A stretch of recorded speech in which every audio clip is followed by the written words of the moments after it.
புதுச்சேரி காவல்துறையில் இணைந்த 7 நாய்க்குட்டிகளை டிஜிபி ஷாலினி சிங் தலைமையிலான உயர் அதிகாரிகள் கொஞ்சி மகிழ்ந்தனர். புதுச்சேரி காவல்துறையில் துப்பறிவு மோப்பநாய் பிரிவு செயல்பட்டு வருகின்றது. இப்பிரிவில் புதுச்சேரியில் 9, காரைக்காலில் 2 என மொத்தம் 11 மோப்ப நாய்கள் இருக்க வேண்டும். ஆனால் புதுச்சேரியில் வெடிகுண்டு கண்டறியும் பிரிவில் டோனி, ராம் என 2 மோப்ப நாய்களும், குற்ற புலனாய்வில் ரோஜர் என்ற மோப்ப நாயும், போதைப்பொருள் கண்டறிய பைரவா என்ற 4 மோப்ப நாய்கள் மட்டுமே உள்ளன. இதேபோன்று காரைக்காலில் வெடிகுண்டுகளை கண்டறிய ஜாக் என்ற மோப்ப நாய் மட்டுமே பணியில் உள்ளன.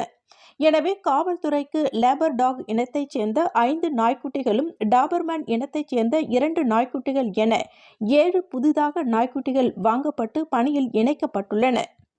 லேபர் டாக் நாய்க்குட்டி ஒன்று ரூ. 26,500 வீதம் 5 நாய்க்குட்டிகள் ரூ.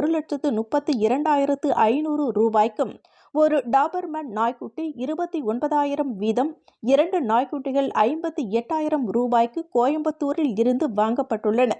காவல்துறையினர் தலைமையகத்திற்கு கொண்டு வரப்பட்ட இந்த நாய்க்குட்டிகளை டிஜிபி ஷாலினி சிங் தலைமையிலான காவல்துறையினர் உயர் அதிகாரிகள் கொஞ்சி மகிழ்ந்தனர். இதுகுறித்து மோப்பநாய் பிரிவு அதிகாரிகள் கூறுகையில், புதுச்சேரியில் நடைபெறும் அனைத்து குற்ற வழக்குகளிலும் மோப்ப நாய்கள் முக்கிய பங்காற்றி வருகின்றன. அண்மையில் 5 மோப்ப நாய்கள் பணி ஓய்வு பெற்றன. ஒரு மோப்ப நாய் இறந்தது.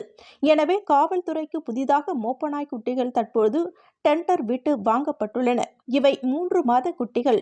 இவை பயிற்சிக்கு பின் புதுச்சேரி வெடிகுண்டு பிரிவில் 3, குற்ற புலனாய்வு 1, போதைப்பொருள் தடுப்பு பிரிவு 1 என இணைக்கப்படும். காரைக்கால் குற்ற புலனாய்வு 1, போதைப்பொருள் தடுப்பு 1 என சேர்க்கப்படும் என்றனர்.